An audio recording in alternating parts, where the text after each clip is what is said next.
Have y'all heard what's going down in Target stores in Minnesota? Because I think it is such a good example of how peaceful protest does not work, but nonviolent direct action does. I know I keep beating this drum, but I think too many people conflate peaceful demonstrations with nonviolent direct action. And too many people presume because your method of protest is nonviolent that it is somehow inept and weak and timid. Nonviolent does not mean peaceful. It should not be peaceful. It must be highly disruptive of the systems in order to be successful. Some examples of nonviolent protest direct action that we are seeing used on the regular: whistle brigades.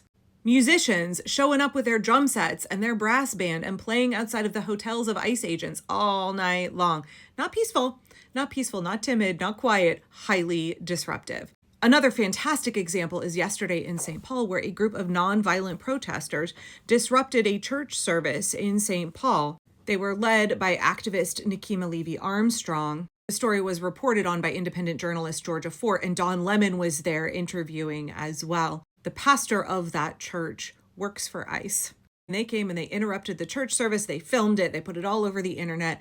What a fantastic way to non-violently disrupt the systems of power, make ICE uncomfortable, because ICE should not be allowed to be comfortable anywhere that they are, and also raise awareness about the fact that there are so many self-proclaimed Christians, including pastors, who are supporting human rights violations and ethnic cleansing, and they're profiting. They're profiting off of inflicting human suffering and injustice. It was a brilliant protest.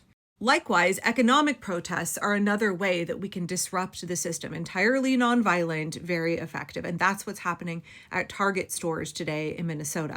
Actually, it's been going on for a couple of days. There's a sit-in happening right now at multiple Target stores in Minnesota. But I want to draw your attention to a tactic called shop and return protesting. I want to show you the clip from Minnesota and then come back and talk about why this is such an important tactic to have in our arsenal of nonviolent direct actions and how it's actually successful. I had some people in my comments on Facebook earlier who were like, isn't this performative? But let me show you the clip first and then we'll respond to that criticism and go into a little bit more detail. I want people to see this live video. We are at the Target in Edina. We've got to have about 70 people in line here. Everybody bought salt and they're returning it. Why? Because we are asking that Target step up as a corporation of moral courage in this critical moment in our country. ICE is leveraging Target's silence. They are abducting Target employees. They are staging in Target parking lots. They are going into Target stores and using it as propaganda opportunities. We are asking Target, whose whole brand has been built on serving the communities in which they are, to step up, speak out, use the corporate power that they have, because we know that's the only thing that they listen to. Thank you, Julie Rasmussen, for posting that on Facebook Live. For the rest of y'all, if you're not familiar with this form of protest, you go buy one expensive item, a paint scraper at Home Depot or a container of salt, because we're melting ice, a container of salt at Target, and you have dozens and dozens and dozens of people do this, and then you all get in line and you return everything. You gum up the works. You slow everything down to a crawl. And also you have this huge visible line of people in the store so that other people who are coming and patronizing this business that is allowing ICE to come into their stores and abduct people, that has canceled their DEI policy, that has essentially been a collaborator with fascism this entire time. Anybody who's still shopping at Target, okay. But if they are, they now see dozens and dozens of people lined up and they're like, what's going on? It's a chance for conversation. It's a chance to open that door and enlighten people about the reality of the situation. But also, Julie filmed it and posted it on the internet. So when I got somebody in my comments on Facebook who was like, isn't this just performative? I mean, I get it, but this is kind of silly. It feels highly performative and really just punishes the workers. This is a classic corporate talking point, by the way, that these kind of actions just punish the employees. No. The corporation is punishing their employees. The corporation took away their DEI policy. Target is actively harming their employees on a daily basis. So don't give me that. But also, yeah, of course it's performative. Of course it's performative. So many nonviolent direct actions and acts of civil disobedience, those are a performance. And the sooner we understand that we are doing these actions, not because it's just like something that makes us feel righteous and good, but because we are trying to create mass public opposition. We are trying to inform and educate and activate other people while at the same time disrupting the systems or the businesses in power. It's going to be a performance. It should be filmed. It should be shared widely. We are engaging in these actions, understanding that there is a viewer and we are trying to persuade them. The act of 70 plus people at Target returning items is not going to get Target CEO to meet with these protesters. What gets them to do that is those protesters sharing that footage to thousands and thousands and thousands of people who get pissed off, become aware of what Target is doing, start boycotting Target, and give them feedback all over their social media. It's about building a public pressure campaign. This shop and return strategy of protest has been used for decades and decades. It's very, very effective. But anytime we're engaging in these actions, we have to understand that it's a production, it's a performance, right? We have to understand how to maximize our impact. In permaculture, we call that stacking functions. It's about gumming up the works at the business itself, being disruptive in terms of their operations. It's about being present in the store to educate people. It's about filming it and putting it out to the public so that public opposition will build, so that the corporation feels enough pressure to meet with organizers and to change their policies, to change their actions.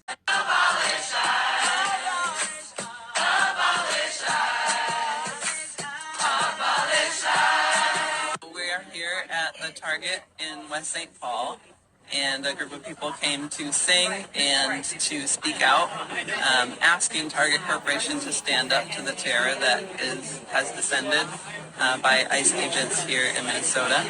Target has been collaborating with ICE, letting them use their parking lots and not saying anything when their staff has been detained by ICE, both immigrant and citizen staff members, not saying anything when small children have been abandoned in Target's parking lot when their parents were detained by ICE. We need Target to stand up. We need Target to speak out. The horrors that we are seeing every day on the streets of the Twin Cities must stop, and we need major companies like Target to speak out. Try to do the right thing. Try to do the right thing. Do the right thing. Try to do the right thing. Bring the families home. Bring the families home. Bring the families home. Abolish ICE. Abolish ICE. We are one. So that protest in St. Paul just wrapped up. And I want to say a couple of things about it.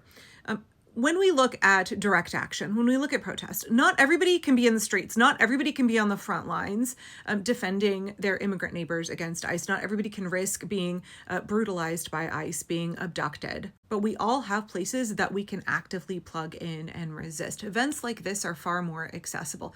It is a PR nightmare for Target to bring in police or other law enforcement, legitimate or not, and have them rough up grandmas and grandpas and kids and, homemakers in the middle of their store. So it's a much lower risk action. You might get arrested though. You might get arrested. So you might want to be prepared for that. And as you noticed at the beginning with all of the salt return protesters, a lot of them were older.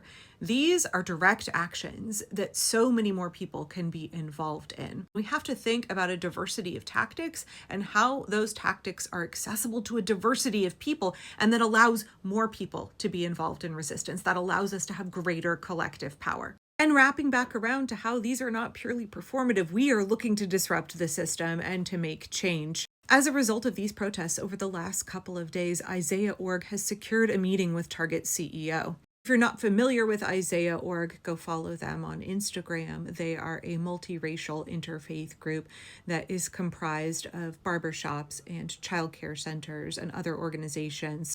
Remember, the purpose of these disruptive actions is to get those pillars of support to topple, to get these corporations to no longer comply with the regime, to no longer support ICE. Mad props to the folks of St. Paul. Great work. Keep it up.